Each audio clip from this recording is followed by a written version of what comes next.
So ayan mga mare, napaluto na nga ako ng sinantulad kasi natakam ako sa kapitbahay ko na nagluto neto at di man lang namigay. Kaya nagluto na lang din ako. Nakabili ako ng 3 malalaking hinog na santol at hiniwa at tinanggal ko mga buto. Saka ko sinipsip isa-isa kasi ang tamis pala ng buto neto. Tapos sa tubig ay naglagay ako ng asin at dito ko nga kakayurin ng santol.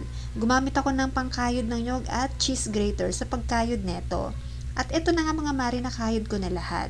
So, ibinababad pala ito mare sa tubig na may asin para hindi pumula ang santol na kinayod natin. Sa pagluluto nga nito mga mare ay gumamit ako ng karni ng baboy at tinubigan ko ng konti, saka ko sinangkot siya hanggang pumula at magmantika ng bahagya.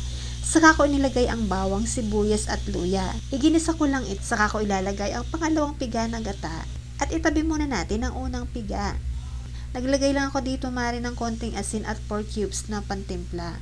Haluin natin ito hanggang kumulos, saka natin silain at pigain ang kinayod na santol at ilagay sa kumukulong gata. Lutuin natin ito mare hanggang maiga ang sabaw, saka natin ilalagay ang siling haba at siling labuyo. At ilagay na din natin mare ang unang piga o kakang gata.